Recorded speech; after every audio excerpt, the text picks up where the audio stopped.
իդեալ համակարգը եկամտահարկի վերադարձի օրենքի շահառուների միջև տեղաբաշխում է մինչև 2.5 միլիարդ դրամի վերանորոգման սերտիֆիկատներ։ 5000 ընտանիք կարող է ստանալ 500,000 դրամ արժողությամբ վերանորոգման սերտիֆիկատ, մոտենալով իդեալ համակարգի ցանկացած խալոցրան։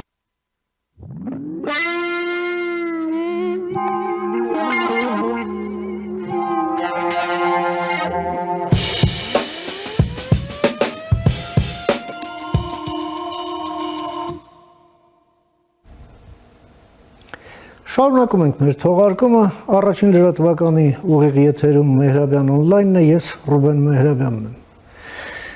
Մեր քննարկման հաջորդ թեման Հռոմի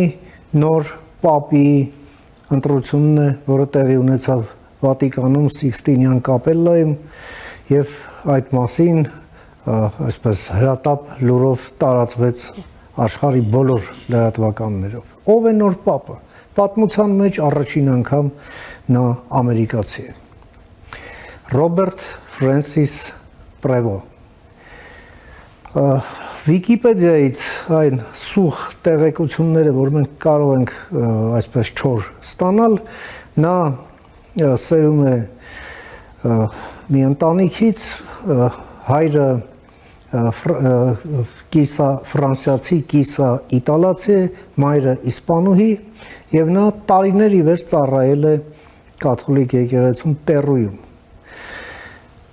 Եվ առաջ եք հաշվել, այսպես ասենք, երջանկահիշատակ նախորդ պապի կողմից, Ֆրանցիսկոս պապի կողմից, եւ նա առանձնանում է իր այսպես առաջադիմական հայացքներով 21-րդ դարի մարդ, որպես իհարկե հավատարիմ մնալով այն բոլոր կրոնական կաթոլիկ եկեղեցուն բնորոշ այն դրույթներին, որոնք դարեր ի վեր գալիս են դեռ Սուրբ Պետրոսից, այսպես ասենք։ Փորձենք հասկանալ, թե ինչ է այդ ամենը փոխում Վատիկանում, կաթոլիկ եկեղեցում եւ Հայաստանի եւ Վատիկանի միջև առաջիկա այս ժամանակաշրջանի հարաբերություններում։ Եվ այդ նպատակով ես մի հարգարժան հյուր եմ հրավիրել մեր տաղավար, ում սիրով ուզում եմ ներկայացնել։ Մեր այսօրվա հյուրն է Վատիկանի Պապական Լաթերանի համալսարանի դոկտոր, Բոլոնիայի համալսարանի մագիստրոս Ռուբեն Ղազարյանը, բարև ձեզ, պարոն Ղազարյան, շնորհակալ եմ հրավերս ընդունելու համար։ Մեր տեղեկություններն այս ամենի մասին բաց մամուլն է, մի քիչ էլ Վիկիպեդիան, բայց դուք քանի որ այսպես մոտ եք այդ ամենին կանգնած, թե այսպես ասենք ձեր գործունեության բերումով, թե մասնագիտության բերումով ձեր տեղեկություններն անչափ կարևոր են մեզ բոլորիս համար, համեցեք։ Ինչ է փոխվում Վատիկանում Հռոմի նոր պապով։ Համեցեք։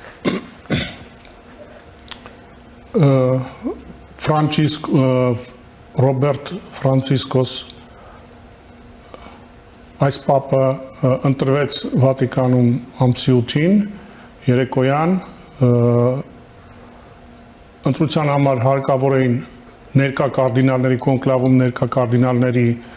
զայների 2/3-ը,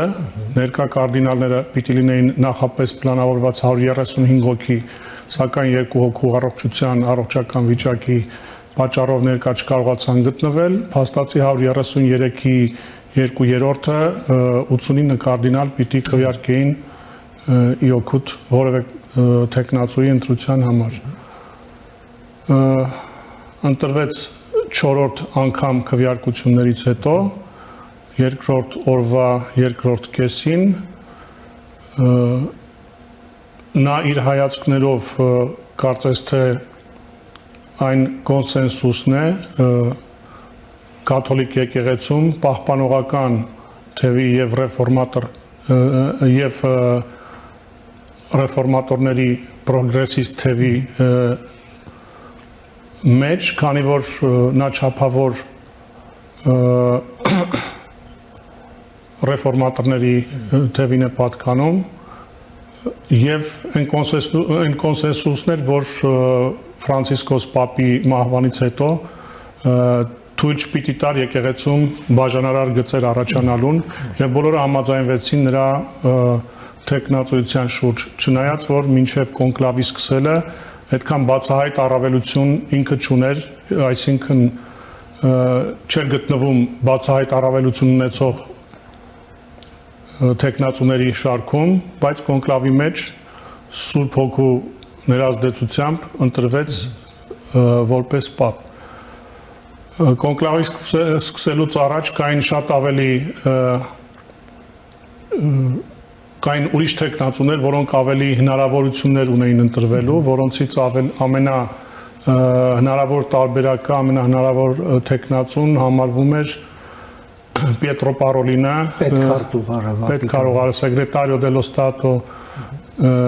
Stato Città del Vaticano, այդպես է տիտղոսը,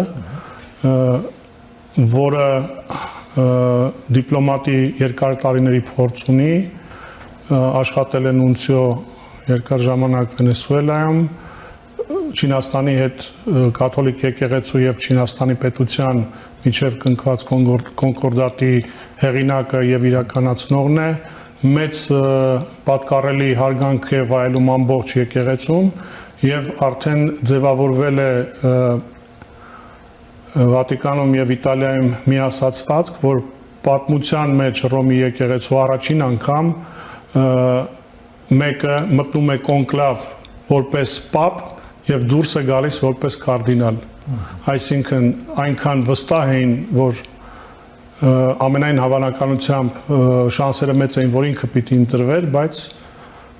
ինչպես ասացի, մտավ հաստատապես որպես պապ, պապի տեխնացու, ամենակարևոր տեխնացուներից մեկը գոնե, բայց դուրս եկավ որպես կարդինալ։ Էլ եմ կրկնում, այս այն տեխնացուն է, որը ընտրվեց կոնսենսուսի ընթացքում, կոնսենսուսի համաձայն երկու թևերի միջև ռեֆորմատորների եւ պահպանողականների։ Եկեղեցում բաժանարար գծեր չառաջացնելու համար, միավորելու համար, այսինքն որպիսի եւ պահպանողականները գոհ լինեն եկեղեցում ավանդույթների պահպանման ամրապնդման համար, նաև որպիսի հնարավորություն ունենա եկեղեցին առաջ տանել Ֆրանցիսկոս Պապի ռեֆորմները կիսաչ թողելու համար։ Պարոն Ղազարյան, կներեք, նաև կարծում եմ, որ իմ անձնական սուբյեկտիվ կարծիքն է, շատ հնարավոր է, որ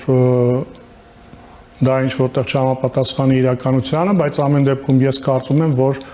այս պահին նաև այս ընտրությունը կարող է ունենալ նաև քաղաքական ետնաբեմ։ Ինչպիսի։ Նախ ամերիկյան եկեղեցուն ավելի մոտ պահելու համար Հռոմի եկեղեցուն, երկրորդը նաև ներկայիս ամերիկյան քաղաքականության կոնտեքստում։ Մամուլը գրում է, որ նրան այսպես որոշ մեկնաբաններ կան, ասում են, ահա, Թրամփը դրա համար էր իր նկարը դրել պապի շորերով, չգիտեմ, sense բաներ, բայց նաև նշում են, որ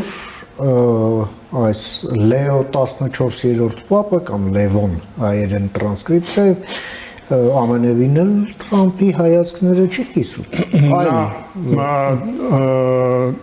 Շատ հայացքների Թրամփի եւ Վենսի դեմ է, մասնավորապես միգրացիայի հետ կապված եւ շատ բաներ ինքը դեմ է արտահայտվել ընդհանրապես Թրամփի կանդիդատուրային, տեխնացությանը որպես պրեզիդենտի, ինչպես նաեւ Վենսին, հենց որ դա բացարձակ իրականությանը չի համապատասխանում, այսինքն ի նկատի ունեն, որ Միացյալ Նահանգներից ներազդեցություն, քաղաքական ներազդեցություն է տեղի ունեցել պապի ընտրության հարցում, դա բացարձակ իրականությանը չի կարող համապատասխանել։ Պարոն Ղազարյան, Հայաստանի Հանրապետությունը եւ հայ առաքելական եկեղեցին Հայաստանի անկախացումից ի վեր մեծ նշանակություն է տվել Վատիկանի հետ հարաբերություններին երբ մենք նշում ենք Հայաստանում քրիստոնեության 1700-ամյակը, Հռոմի Պապը այցելեց, Հովհաննես Պողոս II-ը, հետո Ֆրանցիսկոս Պապը եւս, այսինքն Վատիկանն էլ մեծ նշանակություն է տալիս Հայաստանի հետ հարաբերություններին, ընդ որում այդտեղ տեսնելով թե կրոնափիլիսոփայական իմաստ, նաև քաղաքական, այո։ Ինչ եք կարծում, ինչպիսին կլինի այս Լեո 14-րդ Պապի օրոք Վատիկանի հետ Հայաստանի Հանրապետության արդեն որպես միջպետական հարաբերություններ եւ հայ առաքելական եկեղեցու հետ որպես միջեկեղեցական հարաբերություններ եւ ինչպես եք դուք տեսնում այդ ամենը, համեցեք։ Ուրեմն հարկ եմ համարում տարանջատել երկու կոնցեպտները, Սուրբ Աթոռը մի իրողություն է, որը ներառում է ամբողջ կաթողիկ եկեղեցին, աշխարհով մեկ սփռված իր 1.5 միլիոն հավատացյալներով, միլիարդ ու կես հավատացյալներով, Վատիկանը խոսում ենք քաղաք պետության մասին, որը կենտրոնն է հանդիսանում Սուրբ Աթոռի եւ Հայաստանի հետ ունեցած փոխհարաբերությունները առաջին հերթին կապված են այն նախաձեռնություններից, այն քայլերից Վատիկանի հետ նկատի ունեմ, ինչ մենք կձեռնարկենք նախ եւ առաջ ինքներս, այսինքն Հայաստանի Հանրապետությունից է շատ բան կախված փոխհարաբերությունների ինչպիսին լինելու հարցում։ Ցավոք սրտի մինչև այսօր չեմ կարող ասել, որ արվել է մաքսիմալը կատարյալին մոտ հարաբերություններ ունենալու Վատիկանի հետ։ Սուրբ Աթոռի հետ Սուրբ Էջմիածինը բացառիկ լավ հարաբերություններ ունի այս պահին, որը շատ գոհացուցիչ է, բայց որպես պետություն երկու միջպետական հարաբերություններ Վատիկանի հետ կարծում եմ կարող ենք ունենալ էլ ավելի բարձր մակարդակ եւ պետք է ունենայինք ավելի բարձր մակարդակ, որովհետեւ հանդիսանալով 5 արևելյան պատրիարքություններից մեկը կաթողիկ է, կարելի է ինչ որ իմաստով ասել, որ Վատիկանը նաև հայերի տունն է եւ մենք պետք է այնտեղ ունենայինք մեծ առաջնեկություն, այսինքն մեծ առավելություններ անպայման ունենք եւ պետք է ունենայինք նաև որպես պետություն Վատիկանում, բայց կարծում եմ, որ շատ բաներ դրա համար չեն արվել, կամ կիսատ են արվել, կամ անտեսվել են, հիմա չեմ ուզում իմ նկատառումները կիսել այդ հարցով, բայց շատ բաներ կարող եմ մատնացույց անել, ինչ պետք է արվի եւ ինչ կարելի է անել, որպեսզի ունենային գործնական։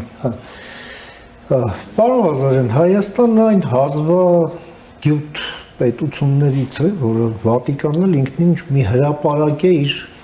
հարակից շենքերով ու վերջ 44 հեկտար տարածք, որ դեսպանություն ունի հենց Վատիկանի ներսում եւ բացի դրանից էլ այդ Գրիգոր Նարեկացու արձանի տեղադրում հենց Վատիկանի տարածքում Սրբադասում է գնում մեր կարդինալի, Գրիգոր Պետրոս Աղաջանյան կարդինալի, իմիջայլոց, որը 58 թվի կոնկլավում ըստ որոշ տվյալների ընտրվել է պապ, բայց հրաժարվել է ինչ-ինչ պատճառներով կամ գոնե շատ քիչ ձայներով չի ընտրվել եւ որը դե ֆակտո 1960-ից 1972 թվին Վատիկանում զբաղեցրել է ամենագլխավոր պաշտոններից մեկը, եթե ոչ ամենագլխավորը, այսինքն եղել է ղեկավարը Sacra Congregazione de Propaganda Fide, հավատքի տարածման կոնգրեգացիայի ղեկավարն է եղել, հավատքի սփռման կոնգրեգացիայի, որը ամենագլխավոր, ամենակարևոր կոնգրեգացիաներից մեկն էր եւ փաստացի եղել է Վատիկանի ղեկավարը, որի մասին կաթոլիկ եկեղեցում հիշում են, կան կարդինալներ, որոնք եղել են տարիքով մեծ են, բայց որոնք եղել են մտերիմ մեր կարդինալի հետ եւ որը մեծագույն համբավ եւ անուն է թողել իրենից հետո, այսօր սրբադասվում է Լատերանում, Լատերանի բազիլիկայում 22 թվին տեղի ունեցավ սրբադասման արարողության սկիզբը եւ որոշ ժամանակ անց կարծում եմ, որ սրբադասումը տեղի կունենա։ Եվ հայերի հայ եկեղեցու, հա, ներդրումը քրիստոնեության մեջ, այսպես ասենք, բավականին մեծ համբավ ունի կաթոլիկ եկեղեցու վերնախավի մոտ, հայերը մեծ մասնակցություն ունեն նաև հենց այդ թվում նաև ձեր նշած օրինակով կարդինալ Աղաջանյանի հանձինս, հա, ինչ եք կարծում, այդ ամենը, այսպես ասենք, թե քրիստոնեական շրջանակներում, թե հենց այս միջպետական դաշտում, այդ ամենը գուցե մի քիչ սխալ բառ է, բայց այնուամենայնիվ կապիտալիզացնելու համար ինչն է մեզ պակասում ձեր կարծիքով, այսպես սկզբունքորեն, էլի։ Սկսել քաղաքականություն, ինչպես ասեմ, որ ճիշտ հնչի, ճիշտ քաղաքականություն վարել Վատիկան պետության հետ։ Նախ մշակել եւ վարել։ Նախ մշակել եւ վարել դեսպանության մակարդակով, կառավարական մակարդակով եւ շատ այլ նախաձեռնություններ կարող եմ մատնանշել, որ ուղղակի անհրաժեշտ են րոպե առաջ, օր առաջ իրականացնել, որպեսզի ունենանք նորմալ փոխհարաբերություններ եւ որպեսզի կարողանանք օգտվել այդ փոխհարաբերություններից, որովհետեւ չմտնելով շատ դետալների մեջ, ասեմ հետևյալը, որ Վատիկանի միջոցով Հայաստանի պետությունը ի նպաստ իրեն ոչ միայն Վատիկանում, Իտալիայում, այլ շատ երկրներում ի նպաստ իրեն կարող է քաղաքականություն փոխել եւ քաղաքականություն ստեղծել։ Դրա համար պետք է աշխատել Վատիկանի հետ, դրա համար պետք է աշխատել կարդինալների հետ, որոնց մեջ կան շատ նվիրյալներ, որոնք մեծ նվիրում ունեն Հայաստանին, Հայաստանի պատմությանը, հենց կարդինալ Աղաջանյանին եւ ընդհանրապես մեծ տոգորումով են վերաբերվում հայկական հարցին եւ Հայաստանին, բայց ցավոք նրանց հետ չենք աշխատում։ Ցավոք նրանց հետ չենք աշխատում։ Իսկ ինչ վերաբերվում է Վատիկան-Հայաստան փոխհարաբերություններին, դրանք սկսել են 4-րդ դարից սկսած եւ միջնադարում մանավանդ Կիլիկյան Հայաստանի ընթացքում ունեցել ենք շատ ինտենսիվ փոխհարաբերություններ, սկսած Կոստանդին առաջին իշխանից, ել չեմ ասում Լևոն առաջին թագավորի ժամանակ, երբ որ Պապի կողմից նրան շնորհվեց թագը, ինչպես նաեւ Սրբազան Հռոմեական կայսրության կայսեր կողմից եւ լատին ծեսով թարգմանված հայերեն եւ հայկական ծեսով եւ լատին ծեսով 1189 թվականի հունվարի 6-ին օծվեց Տարսոնի Սուրբ Սոֆիա տաճարում թագավոր լատին կարդինալի Վիտելբախի կողմից։ Ուզում եմ ասեմ, պատմական հսկա արխիվ գոյություն ունի փոխհարաբերությունների, ցավոք սրտի, որը եւս 90%-ով մնում է չուսումնասիրված տարբեր արխիվներում Եվրոպայի, մասնավորապես Վատիկանի գաղտնի արխիվներում եւ շատ անգամ կան պատմական փաստեր, որոնցից մենք տեղյակ չենք։ Ամեն դեպքում ունեցել եմ հնարավորություն ուսումնասիրելու շատ փաստաթղթեր եւ եկել եմ այն համոզման, որ պետք է ձեր հարցին պատասխանելու համար ասեմ, որ պետք է նաև ուսումնասիրենք անցյալը, տեղյակ լինենք անցյալին, որպեսզի հասկանանք ինչպես, ինչ քաղաքականություն վարել այժմ կոնկրետ Վատիկանի հետ։ Իսկ այդ փոխհարաբերությունները ունեն, ինչպես ասեցի, 1600-1700 տարվա պատմություն եւ մենք կարող ենք օգտվել Վատիկանի հետ ունեցած մեր կապերից Եվրոպայի երկրների հետ աշխարհում ընդհանրապես տարբեր երկրներում ի նպաստ մեծ քաղաքականություն ունենալու համար։ Պարոն Ղազարյան, այո, հայերի այսպես ներկայությունը, մասնակցությունը ընդհանրապես համաքրիստոնեական այդ համայնքում եւ կաթոլիկ եկեղեցում ակնհայտ է նաեւ, որ սա Ադրբեջանի մոտ շատ հստակ խանդ է առաջացրել եւ Հայաստանում կա դժգոհություն, որ նախորդ Պապը Ֆրանցիսկոսը ինչ-որ տեղ էր տալիս ադրբեջանական տարբեր նախաձեռնություններին, իսկ նրանք գալիս էին ոչ դատարկ ձեռքերով, հա, այդ ռեստավրացիաների վրա էին մեծ փողեր ծախսում, կատակոմբաների վրա հիմա Սուրբ Պողոսի տաճարն է վերականգնել, ինչպես ասում։ Այո, բարեհաճությունը շահելու գաղտնի արխիվների վերականգնման։ Եվ հենց վերջերս էր, որ ինչ-որ Վատիկանի Գրեգորյանը համալսարանում տեղ ունեցավ ինչ-որ դահլիճ էին վերցրել եւ մի ինչ-որ խայտառակ միջոցառում էին արել, ինչ եք կարծում, այդ ամենը ոնց է դառնում հնարավոր, հա, այսպես ասենք, ինչ կարելի է դառնում է հնարավոր, նախ ես ասեմ ուզում էի շեշտել, տեղին եմ համարում հիմա շեշտել, մեր հայ կաթողիկե պատրիարքության փաստը շատ կարևոր է որպես կապողողակ Հայաստան, Վատիկան, Հայաստան Սուրբ Աթոռ փոխհարաբերությունների մեջ այժմյան գլուխն է Ռաֆայել Ֆրանսուଆ Մինասյան պատրիարքը, որը Վատիկանում ունի մեծ հարգանք, Պապը երբ որ եկավ Հայաստան 16 թվականին ընդունելությունը կազմակերպել էր Ռաֆայել Ֆրանսուଆ Մինասյան պատրիարքը, որ այն ժամանակ Հայաստանի կաթոլիկ օրդինարիատի գլուխն էր, arczepiskoposներ եւ ընդհանրապես մեր կաթողիկե պատրիարքությունը, որը Զմարի վանքը Բեյրութում եւ պատրիարքությունը ընդհանրապես այն կապողողակն է, որ կարող է մեծ ներդրում ունենալ Հայաստան-Վատիկան փոխհարաբերություններում։ Ուզում եմ ասել, նման թանկարժեք միջոց ունենալով Հայաստանը, այսինքն չի օգտագործում այդ հնարավորությունը եւս,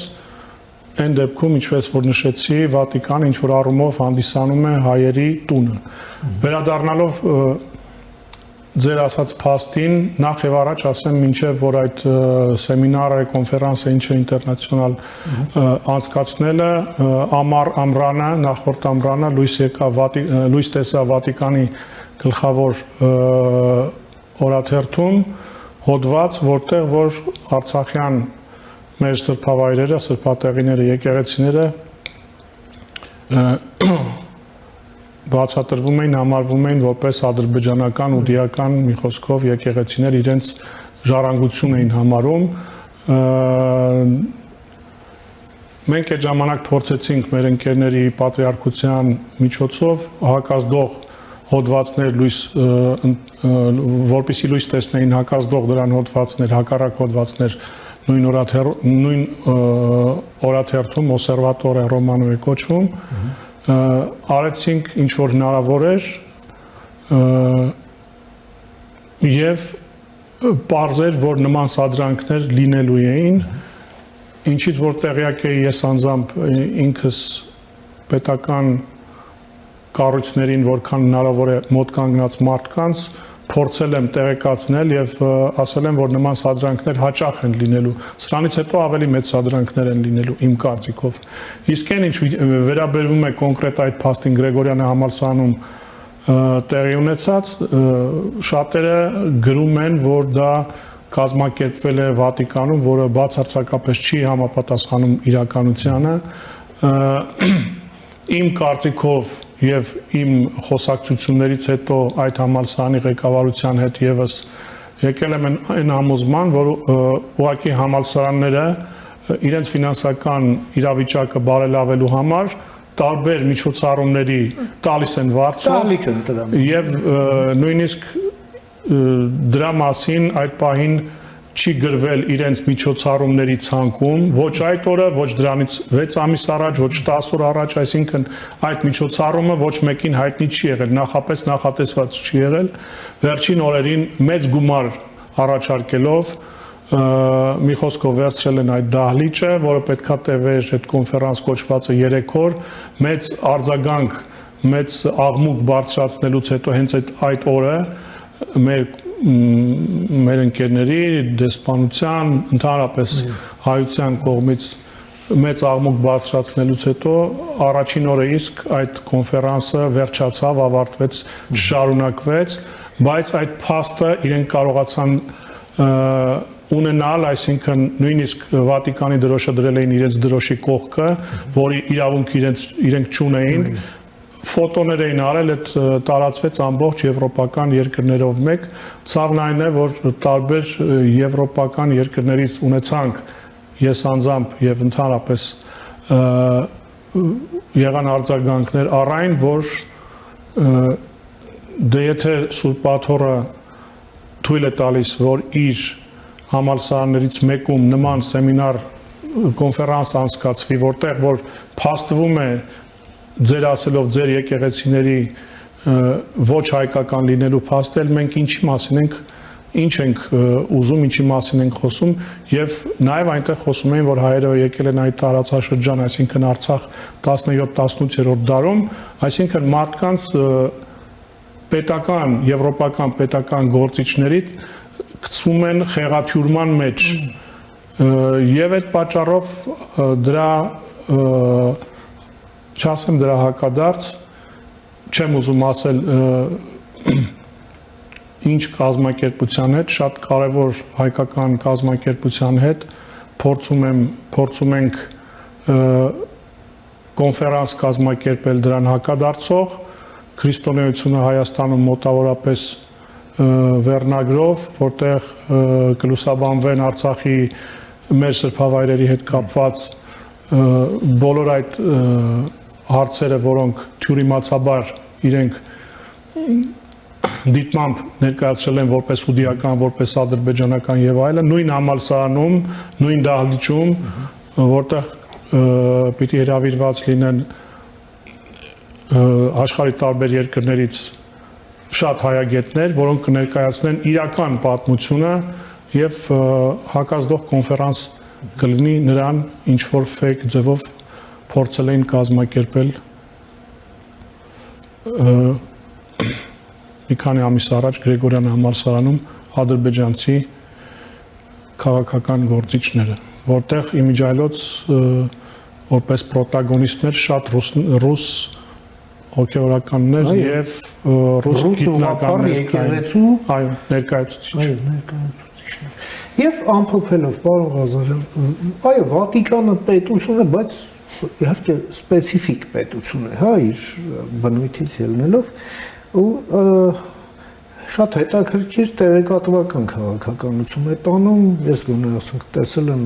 իրենց լրատվական գործակալությունը, ռադիոն, որտեղ կա եւ արևմտահայերեն եւ արևելահայերեն էջեր, բաժիններ, կայք կա,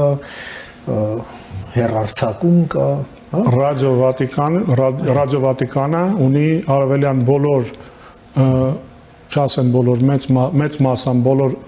ազգերի լեզուներով իրենց բաժինները, կա նաև հայկական բաժին Ռադիո Վատիկանում, որի ղեկավարն է Ռոբերտ Աթարյանը, իմ մտերիմ ընկերներից մեկը, հրաշալի հայորդի, եւ լուսաբանվում է ամեն ինչ կապված Պապի Վատիկանի քաղաքականության, ամեն ինչ կապված Հայաստանի հետ եւ ընդհանրապես հայերեն լեզվով։ Ուղղակի դուք տեսնում եք ինչ որ համագործակցություն այդ վատիկանյան մամուլի, հա, եւ Հայաստանի միջև կա այդ համագործակցությունը, պետք է լինի, հնարավոր է որ լինի, կա տենց սերտացման դաշտ, ձեր կարծիքով։ Ուրեմն հնարավոր է որ լինի, ոչ միայն հնարավոր է, այլ պարտադիր է որ լինի, բայց կոնկրետ Վատիկանյան մամուլը ոչ մի արձագանք, ոչ մի ինչպես ճիշտ սահմանում, ոչ մի առաջադրանք, ոչ մի կապ չի ստացել հայկական կողմից, այսինքն բացարձակապես Ոչ պետությունից, ոչ եկեղեցուց։ ոչ պետությունից, ոչ եկեղեցուց, ոչ հայկական շրջանակներից, մամուլներից, մի խոսքով կամ հեռուստատեսությունից, կամ ռադիոյից, կամ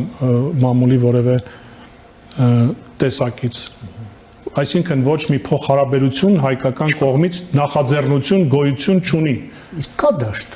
ձեր կարծիքով։ Դե եթե մենք ունենք Վատիկանում օրինակ հայկական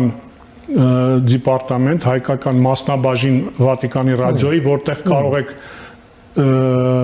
կարող ենք հայերը կարող են ներկայացնել իրենց տեսակետները անկաշկան ձևով, միանգամից ուղիղ ձևով, դա այն միջոցն է,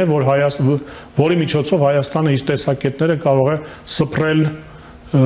Վատիկանի ռադիոյի միջոցով իսպիրոս աշխարհի։ Նույնը Օսերվատորե Ռոմանո իրենց գլխավոր օրաթերթի միջոցով, բայց դա օրաթերթ է, որ կարող է համագործակցել հայկական որևէ օրաթերթի հետ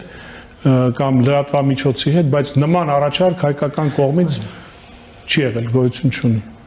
Եվ դա լուրջ բաց է, որը անհրաժեշտ է որի մասին շատ գործընկերների Հայաստանում ասել եմ, խնդրել եմ, բայց ոչ մի արձագանք դեռևս գոյություն չունի։ Եվ շատ կետեր կարող եմ մատնանշել, բայց բաներ կա, որ ուղղակի 2 տարի առաջ Պետրո Պարոլինը Հայաստան եկավ, բայց մենք չկազմակերպեցինք պատշաճ ընդունելություն եւ հանդիպումներ։ Շատ շնորհակալ եմ, պարոն Ղազարյան, ձեր այս չափազանց կարևոր հանգամանալից ձեր այս դիտարկումները, եզրակացությունները, տեղեկությունները մեր հեռուստադիտողին ներկայացնելու եւ ձեր ժամանակից մեր եթերին հատկացնելու համար։ Շնորհակալ եմ հրավիրելու համար։ Բարինամ ձեզ։ Ահա մենք զրուցեցինք մեր գործընկերոջ